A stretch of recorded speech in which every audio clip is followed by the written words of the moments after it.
चिटुकी ना सिंदूरा महंग भैले बाबा चुंदेरी भाईले अनमोल हे।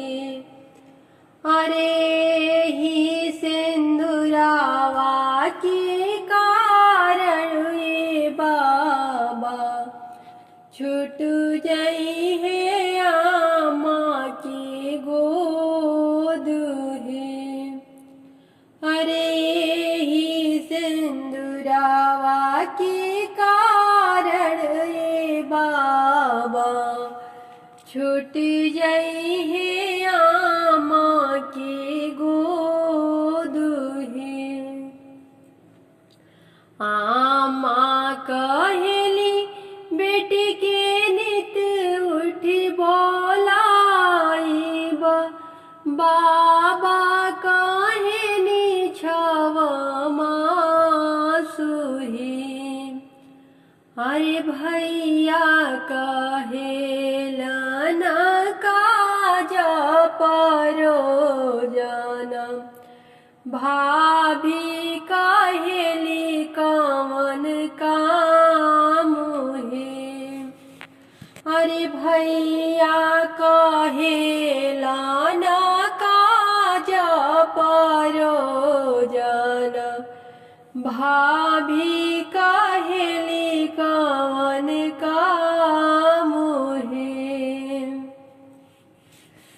बाबा जी दीहानी अनाधाना सोनावा, आमा जी लहार पटोर है।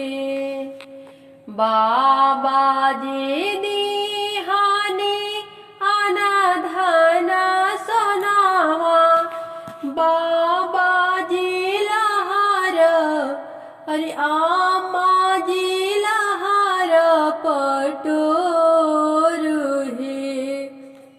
भैया जी देहलन हंसराज घोड़ावा, भाभी माहुरावा के गाठू है। भैया जी देहलन हंसराज घोड़ावा, भाभी माहुरावा की गाठू है। बाबा के दिहाला धाना उठी पाट जई है, फाट जई है लहार पटोर है। अरे भैया के दिहल का घोड़वाना घुमैबो, भाभी के अपजस होई हो।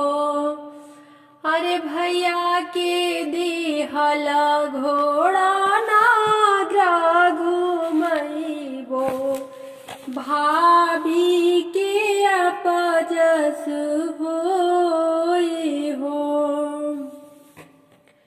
चिटुकी ना सिंदूरा महंग भैले बाबा चुंदेरी भाईले अनमोल है।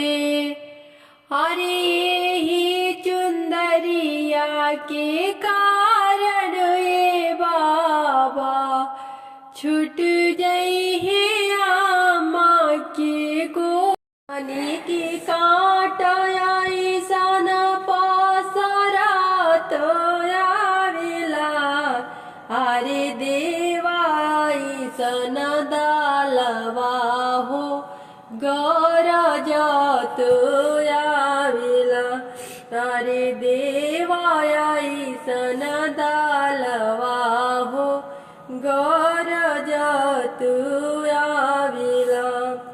रेंगनी की काटयाई सन पासरात आवेला। रे धूपाई सन दालवा हो ससरत आवेला।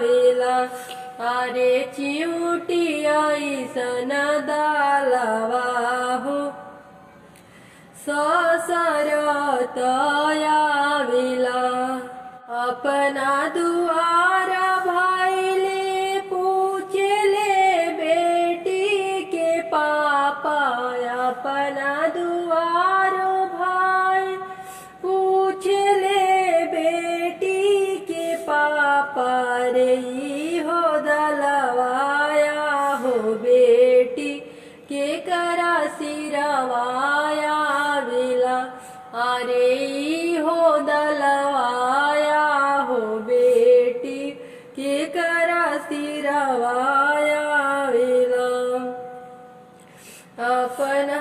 अपना चौकोठिया से पूछले बेटी के भैया रे हो दलवाया हो बहिनी के करा सिरवाया विला अरे हो दलवाया हो बहिनी के करा सिरवाया विला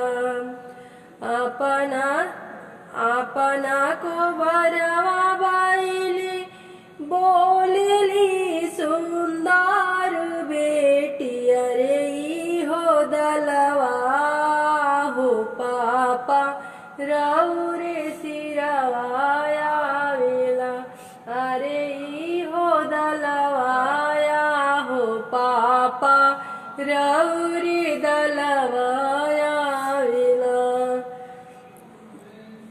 अपना चकोरिया से पूछले बेटी के भैया रे हो दलवाया हो बहिनी के करा सिरवाया विला अरे हो दलवाया हो बहिनी के करा सिरवाया विला अपना रसोइया बाईले अपना को बारवा से बोलेली सुंदर बेटी अरे हो दलवाया हो पापा रौरे सिरवाया विला अपना रसोइया से बोलेली सुंदर बेटी अरे